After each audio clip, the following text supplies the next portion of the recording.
Gambling is a popular activity among adults in the United States. In fact, approximately 85% of U.S. adults have gambled at least once in their lives, and approximately 60% of U.S. adults have gambled in the past year. Some form of gambling is legalized in 48 different states with varying restrictions on gambling opportunities. Clearly, gambling behavior is extremely common and widespread across the entire country. But what happens when gambling behaviors start to get in the way of personal, family, or vocational pursuits? That's called gambling disorder. Gambling disorder has been included in the DSM since 1980. The disorder was originally added to the DSM due to the work of a man named Dr. Robert Custer. He called the disorder pathological gambling. Back then, pathological gambling was classified as an impulse control disorder, and after this progressive loss of control, there was an emphasis on damage and disruption to a person's family and personal life. Fast forward to 2013, when the latest version of the DSM was released, the DSM-5, and pathological gambling became gambling disorder. Additionally, the disorder is no longer classified as an impulse control disorder. Instead, gambling disorder is now classified as an addiction. That's right, true addictions can exist in the absence of psychotropic drugs. These types of addictions are called behavioral addictions. In fact, gambling disorder shares many features with drug and substance addictions.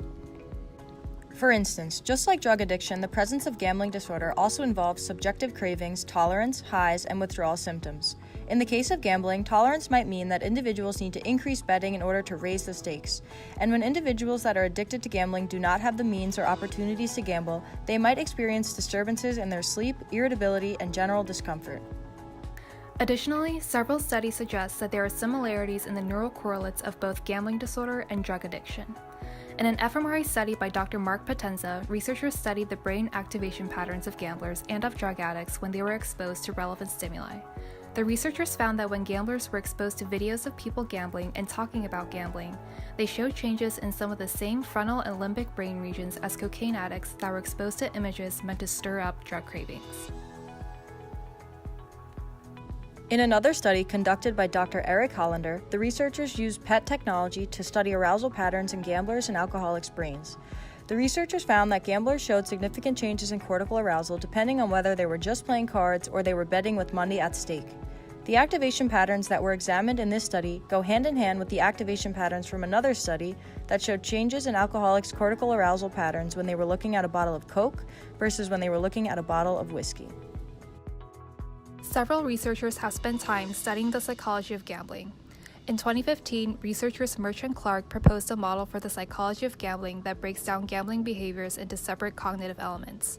In doing so, the researchers suggested that we'd be better able to understand the neural substrates of the behavior piece by piece. According to Murch and Clark, the first phase is the initial decision phase. This phase includes placing the bet, like buying a lottery ticket, and some kind of deliberative selection. The second phase, the anticipatory period, is when the gambler waits to find out whether or not they have won. This phase varies from weeks or days, like in the case of lotteries, to minutes or seconds, like in the case of slot machines or scratch-offs. The outcome phase is the third phase of Murch and Clark's model. The outcome phase is characterized by a big reveal. This is when the gambler finds out whether they have won or lost. Studying the neurocognitive and neurobiological functioning of individuals with gambling disorder suggests that dysfunction of any and all of these three elements can lead to gambling disorder. Now, we'll review two brain structures that are especially tied to gambling disorder. There is a lot of empirical evidence suggesting that the prefrontal cortex is important in decision-making, social behavior, and impulse control. In a study by Schneider and Koenig, they reviewed human lesion studies of the ventromedial prefrontal cortex.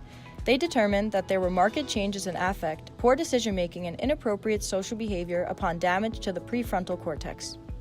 Returning to the Murch and Clark study, the researchers examined the relationships between lesions in the ventromedial prefrontal cortex and betting decisions.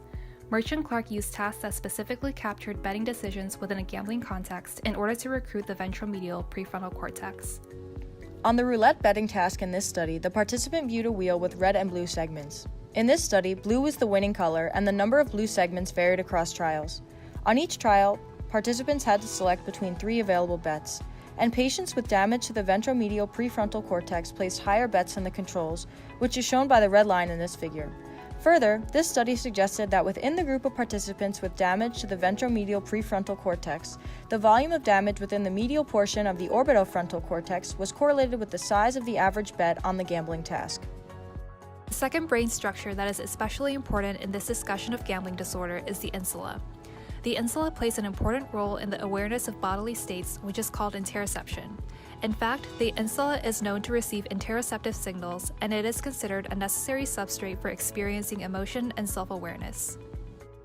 The anterior insula in particular is thought to represent subjective experiences of emotional responses that are either appetitive or aversive, and since gambling is known to be highly physiologically arousing, the insula could be recruited in sensory processing of the visceral signals associated with those emotional responses.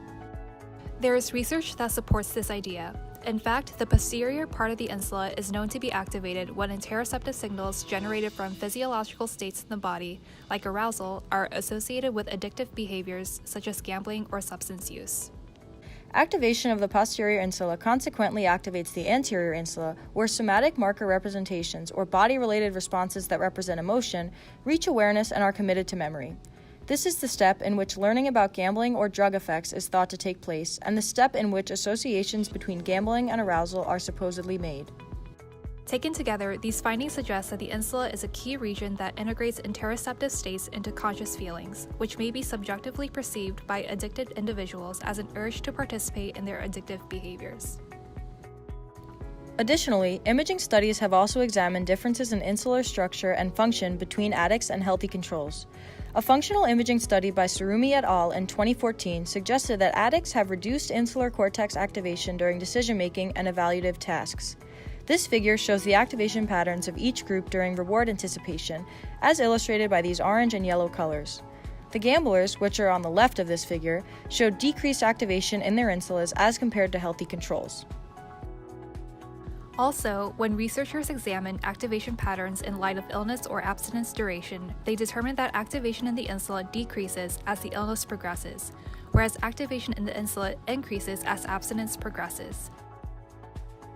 A structural imaging study conducted by Gardini and Veneri in 2013 examined gray matter volume and density differences between addicted individuals and healthy controls. The researchers found that cocaine, cannabis, and meth users, in addition to smokers, showed lower insular volume than healthy controls. Volume reduction seemed to increase as a function of the number of years of drug use, too. Further, the researchers determined that there was recovery of brain volume reduction with increasing years of abstinence. So, if activation in the insula increases and brain volume reduction is recovered as abstinence progresses, what sort of treatments are most effective for helping an individual recover from their gambling addiction? Well, even though meditation is not a treatment option for gambling disorder that has been thoroughly researched in the scientific literature, we will predict that meditation could serve as an effective treatment option for individuals struggling with gambling addiction. We already know that mindfulness impacts both the prefrontal cortex and the insula, and that these structures have also been implicated in gambling addiction. Therefore, we are suggesting that meditation could help these individuals find relief, as interoceptive cues from the insula are brought under explicit control. Before getting to the specifics of how mindfulness can treat gambling disorder, let's begin by defining what meditation is. Meditation in general refers to a technique an individual uses to train attention and awareness, often to achieve a mentally clear and emotionally calm state. While it's an ancient practice dating back as early as 1500 BCE and often thought of in religious contexts, it's certainly not antiquated and is frequently used in clinical settings to reduce anxiety and depression and to increase general well-being.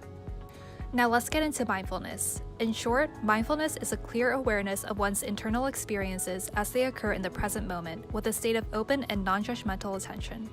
So how does mindfulness meditation work? Imagine the following. Once you've sat yourself comfortably in a quiet area, start by trying to be cognizant of the process and sensation of breathing. Other sensations may appear, such as that of your heart beating. And when you find yourself lost in thought, try to notice your present thoughts themselves as passing objects of consciousness. Then, return your focus to your breathing. If you try it yourself and it's your first time doing mindfulness meditation, you may notice how difficult it is to focus your attention solely on your breath without letting your mind wander off.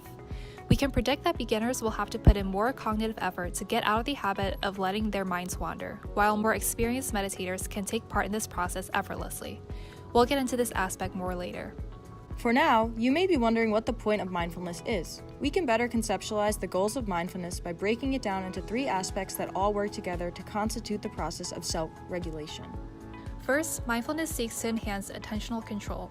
Instead of letting your mind wander aimlessly, mindfulness trains you to pay attention to your present experience, including your bodily sensations, thoughts, and emotions.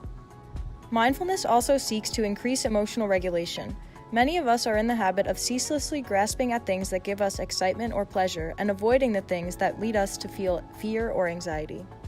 Mindfulness trains you to have an attitude of openness and acceptance toward whatever you're experiencing at the present moment, even if that experience is negative.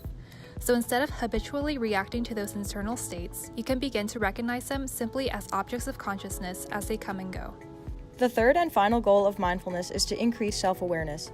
This goes back to the concept of interoception. By encouraging you to focus on your present internal experience, you can become more aware of the subtle physiological changes of your body. Now that we have a good sense of what mindfulness entails, we can go back to our original question. How can mindfulness meditation help someone with gambling disorder? When thinking back to the goals of mindfulness and the characteristics of gambling disorder, we can see that mindfulness targets the underlying behaviors that maintain and reinforce gambling in individuals with gambling disorder. As we've discussed earlier, those with gambling disorder are impulsively led to gamble by the pervasive cravings and thought of gambling. They also hold distorted beliefs about their chances of winning and under-anticipate future regret and consequences, especially when the urges to gamble are intense and compelling. Feelings of excitement and pleasure from winnings further reinforce the addiction. However, through mindfulness meditation, those with gambling disorder can let the thoughts of gambling and cravings come and go as they happen, neither clinging to them nor dwelling on them. By simply observing these experiences, mindfulness encourages those with gambling disorder to recognize the thoughts as impermanent and transient, and to refrain from judging the thoughts as desirable or otherwise. That way, individuals with gambling disorder aren't compelled to impulsively react to those thoughts and feelings. Mindfulness can also help those with gambling disorder by increasing the bodily awareness of these individuals. As you may recall, those with gambling disorder show decreased activation patterns in their insular cortices, which seems to be recovered with increasing periods of abstinence. Perhaps increasing overall bodily awareness through mindfulness meditation practice could help gamblers restore insular activation patterns that are similar to those of healthy controls. The neuroscientific evidence shows support for the effectiveness of mindfulness. Numerous studies have led to evidence that strongly suggests that mindfulness alters key brain regions that lead to reductions in anxiety, depression, and other negative mood states. In truth, there have only been a few studies that focused on mindfulness in relation to gambling addiction specifically. Even so, since mindfulness has been shown to target the same brain regions that are implicated in gambling disorder, mindfulness research can help to develop a novel treatment for gambling disorder by focusing on how mindfulness affects the brain regions involved in gambling and how mindfulness impacts addictive gambling behavior. In order to clearly see how mindfulness may help with addictive gambling, we'll break down the evidence into the three components we mentioned before that are central to mindfulness: attentional control, emotional regulation, and self-awareness. Let's first start with how mindfulness affects attentional control. In several studies, participants who underwent mindfulness training showed greater activation in the prefrontal cortex compared to those who didn't experience the training. Additionally, these individuals also showed increases in gray matter thickness of their prefrontal cortices after undergoing training. Because mindfulness meditators must focus their attention on just what is occurring at the present moment over a long period of time, it makes sense that the region of the brain implicated in executive function and monitoring conflict would be activated. But how can paying greater attention to one's present thoughts and emotions actually help those with gambling disorder? Wouldn't focusing on the thoughts of gambling and the urges and cravings associated with gambling make those individuals want to gamble even more? Well, mindfulness focuses on two specific processes. First, mindfulness practices encourage individuals to refrain from judging any specific thought or feeling as positive or negative and to realize their thoughts and feelings are impermanent. Focusing on these internal experiences while keeping an objective attitude can help the gambler decouple the associations between specific positive or negative moods and the act of gambling, therefore reducing the gambler's impulse to gamble as a result. This leads us to the next aspect of mindfulness: emotional regulation. A defining characteristic among those with gambling disorder is the seemingly impulsive drive to continue gambling to fulfill an urge to gamble, to escape a negative mood, or some combination of both. Mindfulness meditation helps to decrease one's habit of reacting to thoughts and emotions by not only training individuals to view these thoughts as momentary, as mentioned before, but by also allowing the individuals to have a more detached, objective view of these events. For example, one study found that after mindfulness training, there was increased engagement of the right lateral prefrontal cortex and the right insula. However, there was reduced activation in the medial prefrontal cortex, which was uncoupled from the right insula. A shift towards more lateral prefrontal regions suggests that there is a more self-detached analysis of sensory events, rather than focusing on the affective or subjective self-referential value of the events. These results are supported by another study which showed that after an 8-week mindfulness course, participants showed improved prefrontal control over amygdala responses, the brain region implicated in emotional responses. In addition, there was greater activation of the orbital frontal cortex in particular, which is involved in the reframing of the evaluation of stimuli. Because those with gambling disorder often attach strong affective states to the act of gambling, the pleasurable feelings that come with the act of winning money from gambling, and the urges or negative mood states that must be fulfilled through gambling, mindfulness meditation can slowly help gamblers observe these states the same way they might observe waves crashing on a beach or clouds drifting across the sky, thus reducing impulsive emotional responses. This brings us to the last aspect of mindfulness, self-awareness. A common experience that many advanced mindfulness meditators report is the enhanced awareness of bodily states and greater perceptual clarity of subtle interoception. A major brain region that is implicated in the awareness of body states and the regulation of homeostasis is the insular cortex, and research supports the notion that mindfulness has an impact on the insula, particularly the right anterior insula, which is related to viscerosensory information. Several studies have found that after mindfulness training, participants showed greater activation and greater gray matter thickness of the right anterior insula and the anterior cingulate cortex, which is involved in impulse control and emotion. Interoceptive awareness is especially important because individuals with gambling disorder typically show decreased activation patterns in their insulas in response to reward anticipation as compared to healthy controls. This could suggest that those with gambling disorder often do not respond to rewards in the same way that individuals without gambling disorder do. However, mindfulness meditation seems promising in the context of one study that looked at the treatment of individuals with gambling disorder. As previously mentioned, the results showed that as the duration of abstinence from gambling increased among individuals with gambling disorder, their baseline insula activation also increased slightly, reflecting a recovery process of normal interoceptive awareness. Because mindfulness meditation has been shown to increase gray matter thickness and activation of the insula, mindfulness may help those with gambling disorder speed up the recovery process by raising their interoceptive awareness, which may help them reduce their reliance on gambling to generate pleasurable reward states. Mindfulness meditation's impact on the insula is further shown in another study that found differences in activation between beginner and experienced meditators. While there was increased activity in the prefrontal cortex among beginner meditators compared to those with no meditation experience, as expected, meditation experts instead had decreased prefrontal cortex activation. This difference in prefrontal cortex activation between experts and beginners suggests that inexperienced meditators may require more cognitive effort to overcome their habitual ways of internally reacting to one's emotions as compared to experienced meditators. However, insular activation remained high among experienced meditators, suggesting that even in advanced stages of gambling, there is an automated, accepting stance towards any experiences that relate to enhanced bodily awareness. So, to boil it down, mindfulness meditation can help those with gambling disorder by increasing gamblers' insular activation patterns to match those of healthy controls, which will help with gamblers' bodily awareness skills. If those with gambling disorder are more aware of their interoceptive states, they may be more aware of their urges to gamble and, as a result, may be better at resisting their urges to gamble. Let's quickly recap the main ideas of what we've gone over. We know that gambling disorder is a behavioral addiction in which an individual gambles compulsively, often to the detriment of their personal lives.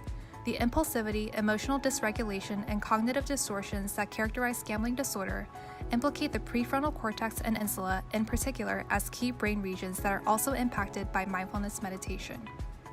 Since mindfulness can improve an individual's emotional regulation and bodily awareness, which is shown by changes in brain activation in the prefrontal cortex and the insula particularly, we believe that mindfulness can be the next major treatment option for those struggling with gambling disorder.